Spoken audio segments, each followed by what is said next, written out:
Μάρο, πιστεύεις ότι οι καταναλωτές ενδιαφέρονται για τα βιοπαρασιτοκτόνα? Και αν ναι, γιατί? Ναι, θεωρώ ότι ενδιαφέρονται γιατί γενικά τα τελευταία χρόνια υπάρχει μια στροφή προς την ποιότητα, τα πιστοποιημένα προϊόντα του αγροτικού τομέα. Γιατί οι καταναλωτές είναι πιο ευαισθητοποιημένοι περιβαλλοντικά, έχουν περισσότερες γνώσεις πάνω σε ό,τι έχει να κάνει με την ασφάλεια των τροφίμων, την ασφάλεια του περιβάλλοντος, την ασφάλεια του καταναλωτή. Οπότε ενημερώνουν και θα προτιμήσουν ένα προϊόν το οποίο είναι πιο περιβαλλοντικά φιλικά, που έχει παραχθεί με πιο περιβαλλοντικά φιλικό τρόπο, παρά με ένα προϊόν το οποίο έχει φάρμακα.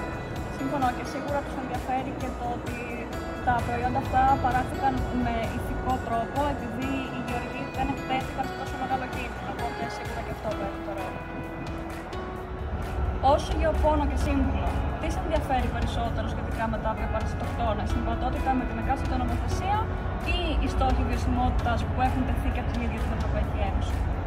Στη συμβατότητα με την νομοθεσία φυσικά και είναι κάτι πάρα πολύ σημαντικό.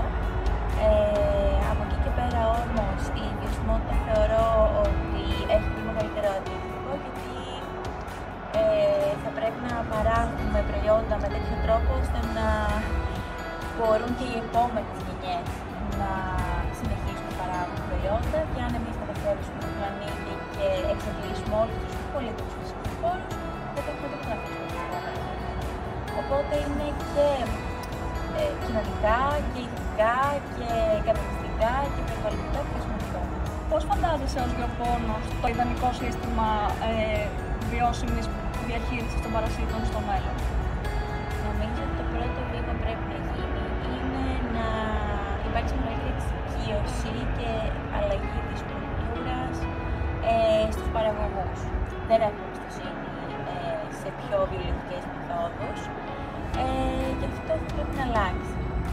Μετά θεωρώ ότι θα πρέπει να μειωθεί αρκετά το κόστος, γιατί τα βιολογικά φυτοπροστατευτικά προϊόντα ή τα βιολογικά λιπάσματα είναι αρκετά πιο κοστοβόρα, και δεδομένου ότι η παραγωγή δέχονται αρκετές πιέσεις ήδη και το κέρδος τους είναι μειωμένο, πολλοί δεν είναι σε θέση να το υποστηρίξουν όλο αυτό. Και πολύ σημαντικό να υπάρξουν περισσότερα βιολογικά φυτοπροστατευτικά στην αγορά. Γιατί υπάρχουν προϊόντα τα οποία είναι πολύ περιορισμένα και δεν καλύπτουν καν όλο το φάσμα των εχθρών και των ασθενειών.